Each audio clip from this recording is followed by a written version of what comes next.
अस्सलाम वालेकुम स्टूडेंट्स, आज हम first year physics chapter number 1 के एमसीक्यूज़ को सॉल्व करने जा रहे हैं। तो यहाँ पे हमारे पास फर्स्ट एमसीक्यू है, the purpose of study and discoveries in physics is. तो हम स्टडीज़ और डिस्कवरीज मैनकाइंड की बेटरमेंट के लिए करते हैं। ये थ्योरेटिकल एमसीक्यू है, इसमें हमें सबसे सूटेबल आंसर देखना होता है।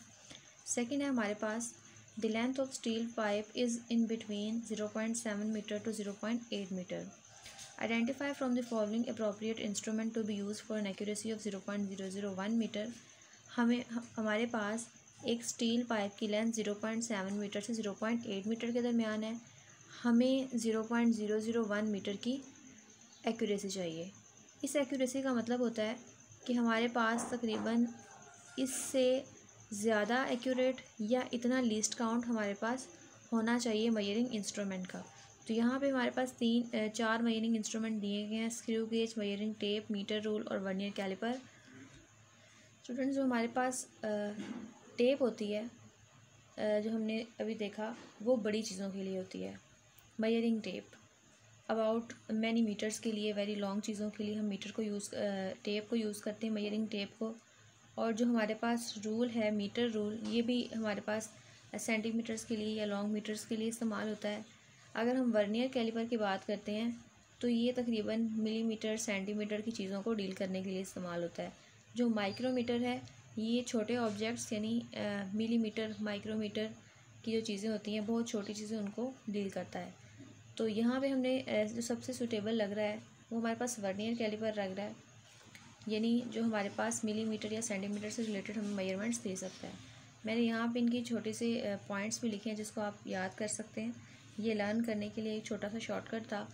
तो हमें 0.7 मीटर से 0.8 मीटर की जो है उस हम लेंथ के पाइप के साथ डील कर रहे हैं। तो ये मैंने एक छोटा सा टेबल बनाया है। एक तो हम माइक्रोमीटर स्क्रू गेज को इसलिए इस्तेमाल नहीं कर सकते क्योंकि ये बहुत छोटी चीज़ों के लिए है।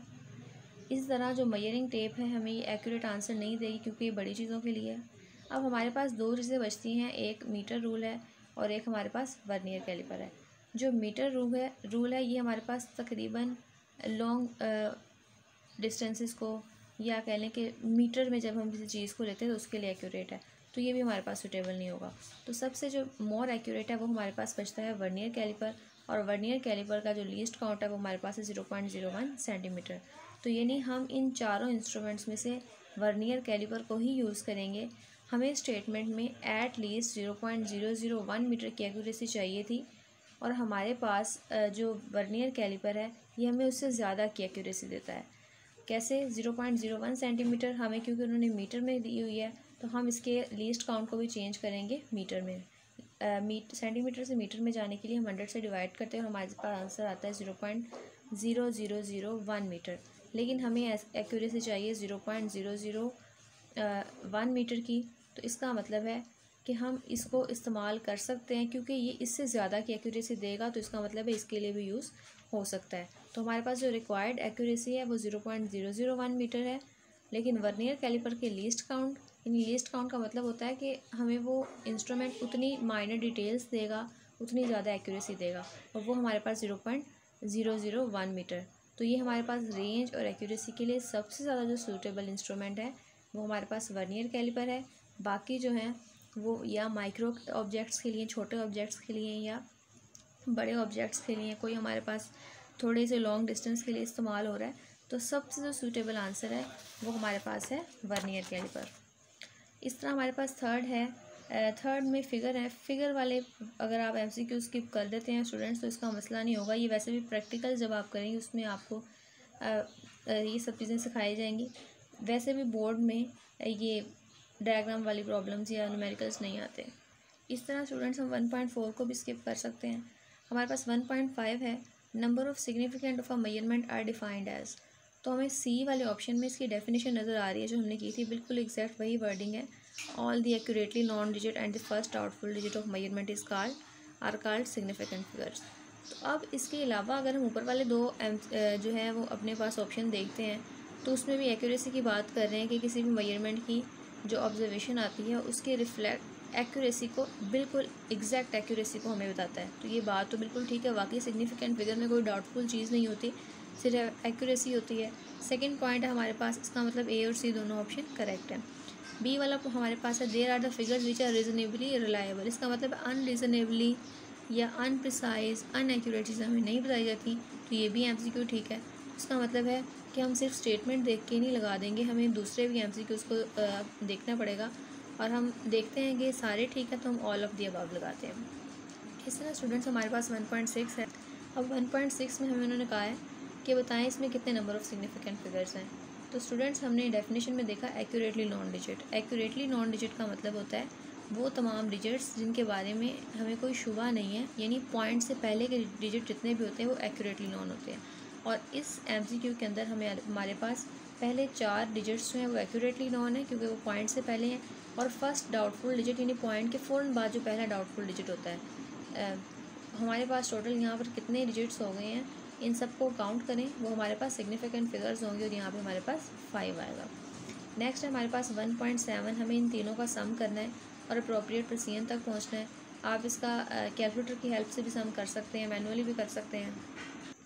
मैंने जब इसका मैनुअली सम किया तो पॉइंट के नीचे पॉइंट को रखा है और बकाया पॉइंट से पहले वाले डिजिट्स और बाद वाले डिजिट्स हैं, इनको ऐड करवाया है, तो हमारे पास आंसर आता है 19.12।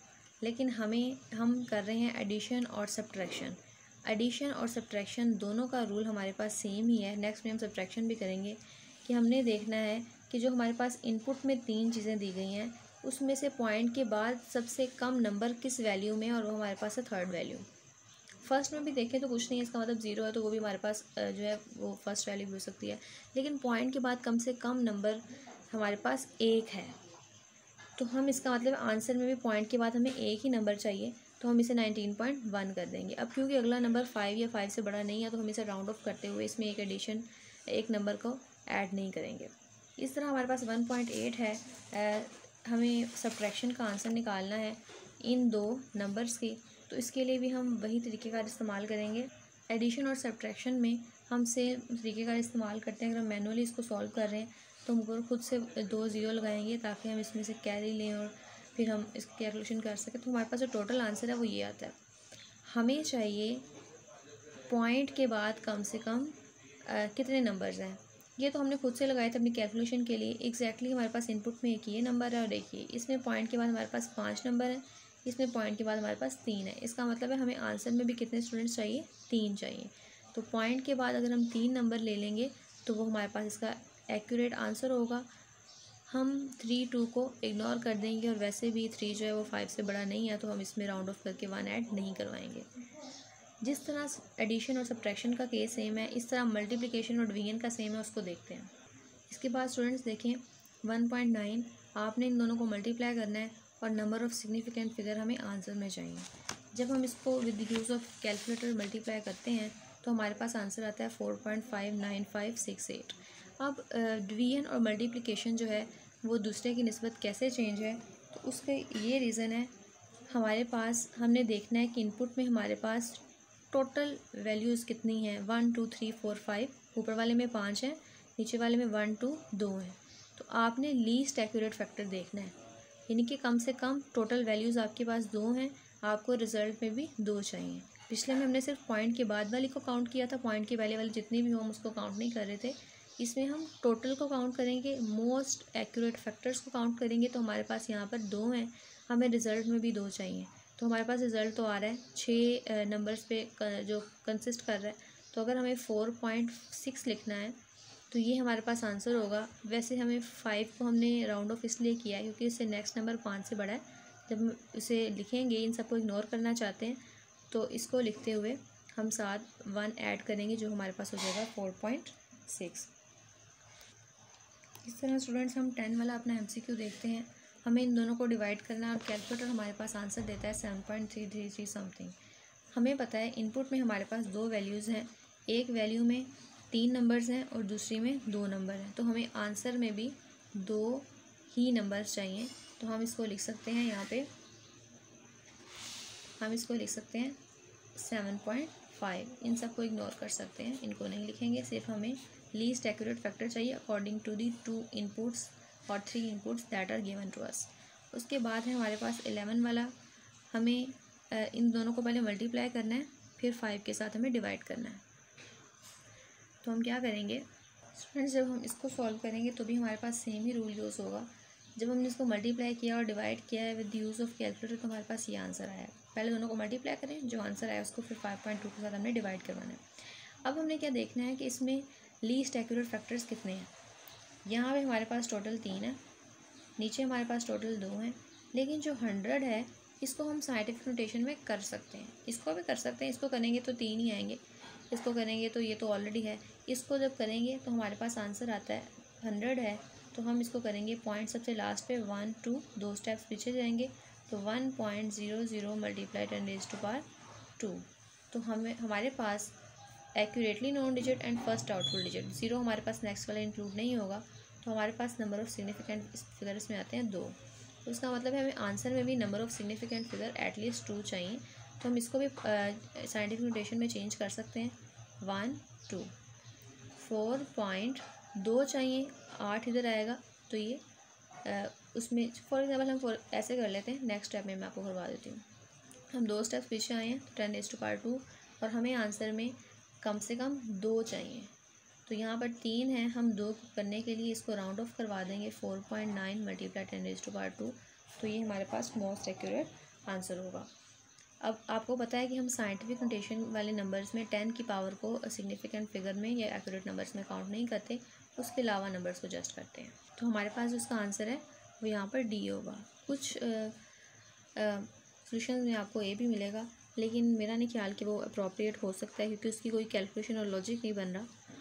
नेक्स्ट देखते हैं 12। हमारे पास हमने फोर्स और एनर्जी दोनों की डायमेंशंस को निकाल के उन दोनों की रेशो निकालनी है। तो इसको सॉल्व करते हैं। फोर्स और एनर्जी की डायमेंशंस को निकालना है, इनकी रेशो को, तो हम इनको डिवाइड की फॉर्म में लिख देते हैं। हमारे पास फोर्स का फॉर्मूला होता है MA और हमें पता है कि किसी भी बॉडी में अगर हम एनर्जी निकाल रहे हैं तो उसका मतलब है हम वर्क डन की जो है वो यूनिट्स को और फार्मूलाज को और सब चीज़ों को इस्तेमाल कर सकते हैं, क्योंकि किसी भी बॉडी में जितनी एनर्जी होती है वो उतना ही वर्क करती है। तो हम यहाँ पर लिख सकते हैं F.D, वर्क डन का फॉर्मूला F.D और F किसके इक्वल। जब हम फोर्स का फार्मूला ओपन करेंगे वो हमारे पास होगा MA.D। हम क्योंकि रेशो निकाल रहे हैं हम कैंसलेशन करवा सकते हैं, तो हमारे पास सिर्फ और सिर्फ एक क्वांटिटी रहेगी और हमारे पास डिस्प्लेसमेंट है। डिस्प्लेसमेंट का यूनिट, डिस्प्लेसमेंट एक्चुअली लेंथ ही होती है, तो उसका यूनिट हम मीटर यूज़ कर सकते हैं और मीटर को ऊपर लेके आए तो मीटर की पावर -1। अब हम इसकी डायमेंशंस लिखेंगे तो मीटर की डायमेंशन हमारे पास होती है कैपिटल L। मैंने आपको 3 डायमेंशन करवाई थी और कहा था कि यही जो है बार बार हम इस्तेमाल करेंगे, तो उसी में ही मीटर की डायमेंशन भी है। तो ratio of force and energy की जो डायमेंशन है हमारे पास आ रही है कैपिटल L की पावर -1। ये देखिए। इसके बाद है हमारे पास 1.13 identify which pair from the following does not have identical dimension. किसके पास आइडेंटिकल यानी सेम डायमेंशंस नहीं है। तो वर्क और टॉर्क की डायमेंशन सेम है, इन दोनों की भी सेम है, इन दोनों की सेम नहीं है, इम्पल्स और मोमेंटम की भी सेम है। अब हम देखते हैं कि इसकी डायमेंशन कैसे सेम नहीं है, मैं आपको सोल्यूशन के थ्रू बताऊँगी। स्टूडेंट्स, वर्क का फॉर्मूला आपके पास है F.D और F आपके पास है MA के इक्वल और D डिस्प्लेसमेंट है। आप इसके यूनिट्स को पुट करवाएंगे, मास का किलोग्राम, एक्सेलरेशन का मीटर पर सेकेंड स्क्वायर और डिस्प्लेसमेंट का मीटर। तो हमारे पास आता है किलोग्राम, मीटर की पावर 2 आ जाएगी और पर सेकेंड स्क्वायर। तो इसकी डायमेंशन आती हैं कैपिटल M, L स्क्वायर और T की पावर -2। इस तरह हम टॉर्क की डायमेंशन निकालेंगे तो R मीटर है, फोर्स जो है वो MA है, R का यूनिट्स हम इकट्ठे डालेंगे। रेडियस है मीटर MA, तो रेडियस का यूनिट हमारे पास मीटर है, मास का हमारे पास किलोग्राम है, इसका मीटर पर सेकेंड स्क्वायर। अब देखें इसके यूनिट्स जो हैं वो सेम आ गए हैं, तो इसका मतलब है कि जब हम मज़ीद इसको इस स्टेप के साथ करेंगे तो इसकी डायमेंशन भी हमारे पास सेम आएंगी। तो इसका मतलब है ये हमारे पास आंसर नहीं होगा। फ्रेंड्स, एंगुलर मोमेंटम आपके पास न्यू टर्म है, आप इसे फर्स्ट ईयर में ही पढ़ेंगे। ये हमारे पास रोटेटिंग बॉडी का जो मोमेंटम होता है उसको हम एंगुलर मोमेंटम कहते हैं। हमारे पास प्लांक्स कांस्टेंट एच है, हम दोनों की डायमेंशंस निकालेंगे। आर को हम ऐसे लिखेंगे, मोमेंटम हमारे पास जो है वो MV के इक्वल होता है। हम दोनों के यूनिट्स को पुट करेंगे। आर का यूनिट मीटर है, मास का किलोग्राम है, वेलोसिटी का मीटर पर सेकेंड स्क्वायर है। तो हम लिख सकते हैं इसको किलोग्राम, मीटर की पावर 1 और 1 2 और पर सेकेंड। डायमेंशंस आएंगी, 3 ही डायमेंशंस हम यूज़ करते हैं, किलोग्राम की मीटर, M मीटर की लेंथ और सेकेंड की टाइम। अब हम सॉल्व करेंगे प्लांक्स कांस्टेंट के लिए, तो F इधर डिवाइड हो रहा है, उधर मल्टीप्लाई हो रहा है, इधर आकर डिवाइड हो जाएगा। तो हम इसकी डायमेंशंस को निकाल सकते हैं। एनर्जी को हमें पता है, हम वर्क डन के इक्वल लेते हैं। एफ हमारे पास फ्रीक्वेंसी है, work done equal to F dot D, और फ्रीक्वेंसी हम मज़ीद फार्मूला ओपन कर सकते हैं फोर्स का, जो कि है M A dot D F. इसके बाद मैस का यूनिट आपके पास किलोग्राम है, एक्सेलरेशन का मीटर पर सेकंड स्क्वायर है, डिस्टेंस का डिस्प्लेसमेंट का आपके पास मीटर है, फ्रीक्वेंसी का पर सेकंड है। तो आप किलोग्राम मीटर की पावर आपके पास 2 आ जाएगी पर सेकंड स्क्वायर, और सेकंड की पावर +1 है, ऊपर आके -1 हो जाएगी। जब इसको सॉल्व करवाएंगे मीटर स्क्वायर एस की पावर -2, और स्टूडेंट्स फ्रीक्वेंसी की जो पावर है वो -1 होती है हर्ट्स, क्योंकि पर सेकंड के इक्वल होता है। तो जब ऊपर आएगा +1 होगा, -2 + 1, तो आपके पास आंसर आता है किलोग्राम मीटर स्क्वायर पर सेकंड, जो कि इक्वल होता है किलोग्राम की एम, मीटर की कैपिटल एल, सेकंड की कैपिटल डी। तो क्या लेफ़्ट हैंड साइड की राइट हैंड साइड की इक्वल आई है? क्योंकि ये सेम है तो इसका मतलब है कि हम इसको भी करेक्ट आंसर में नहीं लिखेंगे, हमें डिफरेंट डायमेंशंस चाहिए। स्टूडेंट्स मोमेंट ऑफ इनर्शिया भी, स्टूडेंट्स जो मोमेंट ऑफ इनर्शिया है ये भी आपके पास न्यू टर्म है। इस आई को हम मोमेंट ऑफ इनर्शिया कहते हैं, एल हमने देखा एंगुलर मोमेंटम का था, डब्ल्यू को हम एंगुलर फ्रिक्वेंसी कहते हैं, इसका भी आपको पता होगा। तो हम इसमें से निकालना चाहते हैं आई को, तो हम क्या करेंगे, डब्ल्यू जो है एंगुलर फ्रिक्वेंसी हमारे पास इधर मल्टीप्लाई और दूसरी साइड पे आके डिवाइड हो जाएगी। तो अब जब इसके यूनिट्स को लिखेंगे, I is equals to L, L हमारे पास इक्वल होता है आर क्रॉस पी के, और ये हमारे पास एंगुलर फ्रिक्वेंसी है। आर वैसे ही रहेगा, मोमेंटम को हम मज़ीद ओपन कर सकते हैं। एंगुलर फ्रिक्वेंसी का हमारे पास होता है 2 पाई एफ के इक्वल होती है। हम देखेंगे हमने ऊपर एंगुलर मोमेंटम का यूनिट डायमेंशंस निकाली हुई हैं, हम डायरेक्ट वो भी यूज़ कर सकते हैं या इसके यूनिट्स यूज़ कर लेते हैं। हम स्टेप बाय स्टेप वैसे करेंगे जब आप सॉल्व करेंगे से। किलोग्राम मीटर स्क्वायर पर सेकंड, तो हम यहाँ यूज़ कर सकते हैं किलोग्राम मीटर स्क्वायर पर सेकंड, और 2 पाई क्योंकि कांस्टेंट है इसकी डायमेंशन नहीं होती, हम इसको इग्नोर कर देंगे। फ्रीक्वेंसी की डायमेंशन हमारे पास कैपिटल एस की पावर -1 यानी हर्ट्स है। जब ये ऊपर आएगी तो हमारे पास होगी किलोग्राम मीटर स्क्वायर एस की पावर -1 और एस की पावर +1, -1 + 1 कैंसिल होके पावर 0 जो कि 1 के इक्वल होगी, तो हमारे पास आता है किलोग्राम मीटर स्क्वायर। तो डायमेंशंस होंगी इसकी कैपिटल एम और एल स्क्वायर। अब आप मूवमेंट ऑफ फोर्स या टॉर्क एक ही चीज़ होती है स्टूडेंट्स। टॉर्क की हमारे पास डायमेंशन आई थी एम एल स्क्वायर टी की पावर -2, तो हमारे पास मूवमेंट ऑफ फोर्स की भी आती है एम एल स्क्वायर टी की पावर -2। तो क्या ये और ये इनकी डायमेंशन सेम है? नहीं सेम, तो इसका मतलब है ये जो हमारे पास ऑप्शन सी है ये हमारे पास करेक्ट ऑप्शन होगा। इसके अलावा हमारे पास डी है, उसकी सोल्यूशन मांगा तो नहीं, लेकिन मैं आपको वेरिफिकेशन के लिए करवा देती हूँ, आपकी प्रैक्टिस हो जाएगी। डी में हमें कहा है इम्पल्स और मोमेंटम, इन दोनों के डायमेंशंस मेजर करें। इम्पल्स भी आपके लिए न्यू टर्म है, सेकंड चैप्टर में इसको पढ़ेंगे। इसका मतलब होता है कि जब वेरी लार्ज फोर्स अप्लाई की जाए for very short interval of time, उसको हम इम्पल्स कहते हैं। तो फोर्स का हमारे पास फार्मूला है F equals to M A, T का टी को वैसे ही लिखेंगे, इनके यूनिट्स लिखेंगे, मास का यूनिट किलोग्राम, एक्सेलरेशन का यूनिट मीटर पर सेकेंड और टाइम का सेकेंड। किलोग्राम मीटर पर सेकेंड स्क्वायर पर सेकेंड स्क्वायर, और +1 को जब हम सॉल्व करवाएंगे तो हमारे पास आता है किलोग्राम मीटर की पावर s-1। जब हम इसकी डायमेंशंस लिखेंगे तो हमारे पास आएंगे कैपिटल एम, कैपिटल एल और कैपिटल टी की पावर -1। इसी तरह हम राइट साइड की निकालते हैं। मैस हमारे पास है मैस का यूनिट किलोग्राम होता है, वेलोसिटी का यूनिट मीटर पर सेकेंड होता है। जो फार्मूला मज़ीद ओपन नहीं हो रहा होता, आप उसकी जगह डायरेक्ट जो है वो यूनिट्स पुट कर सकते हैं। अब किलोग्राम की डायमेंशन हमारे पास कैपिटल एम, मीटर की डायमेंशन कैपिटल एल और टाइम की हमारे पास कैपिटल डी। इसको हम कॉम्पैक्ट क्लोज फॉर्म में एक ही स्क्वायर ब्रैकेट्स के साथ लिख सकते हैं m/l/t-1। आप देख सकते हैं कि left hand side right hand side भी आप कह सकते हैं कि दोनों टर्म्स की हमारे पास डायमेंशन सेम है। इसका मतलब ये भी करेक्ट आंसर नहीं है। जो हमें डिफरेंट थी वो हमने निकाल ली और वो हमारे पास सी वाला था। इस तरह स्टूडेंट्स हम 1.14 वाला भी स्किप कर सकते हैं।